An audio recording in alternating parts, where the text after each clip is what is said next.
এটা খুঁজে পায় এরকম মজা আছে।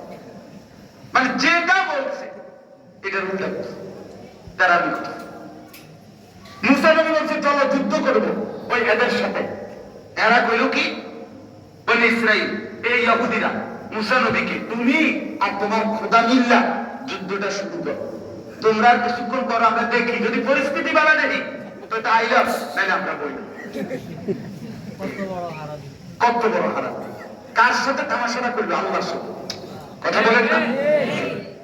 এই মানে বলছে এই শহরে মাথা নুমাইয়া, এটা পবিত্র নগরী, মাথা নুয়ে ঢুকো। কয় না মাথা নুয়ে ঢুকতাম। তো কেমনে ঢুকবা? আগে দুটো ঠ্যাং দিয়া এমনি দেখা হইয়া দেখা হইয়া ঢুকছে, মানে এমনি ঢুকছে না, মাথা নুমাইয়া ঢুকছে না। মানে যেটা বলছে উনি এক কথায় হে এটার উল্টা, তারা এটার উল্টা।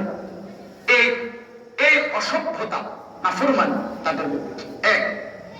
দুই নাম্বার, সর্বযুগে আজকে তো মুসলমান হত্যা করে এই ইহুদিরা, এই বেঈমানরা ইতিপূর্বে বনি ইসরাইলের শত শত নবী, খোদার নবী সরাসরি হাদিসে আছে, তাফসীরে আছে, আস্তার নবীকে আল্লাহর নবীকে জবাই করে এই বেঈমান। কোন কোন বর্ণনায় আছে বনি ইসরাইলের প্রায় 400 নবীকে শুধু জবাই করছে। এত নিকৃষ্ট!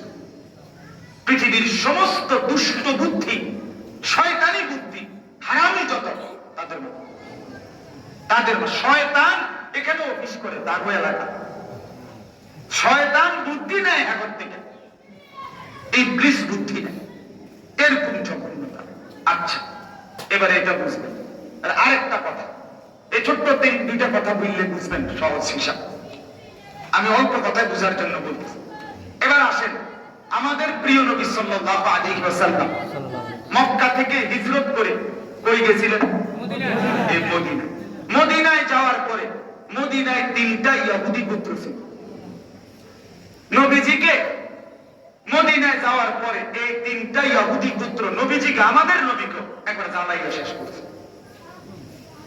যন্ত্রণা দিত। শেষ পর্যন্ত আল্লাহর হুকুমে একে একে 3 বার যুদ্ধ করে আমাদের নবী ওই 3টা পুত্র ইহুদিদের, কাদের পুত্র বলেন?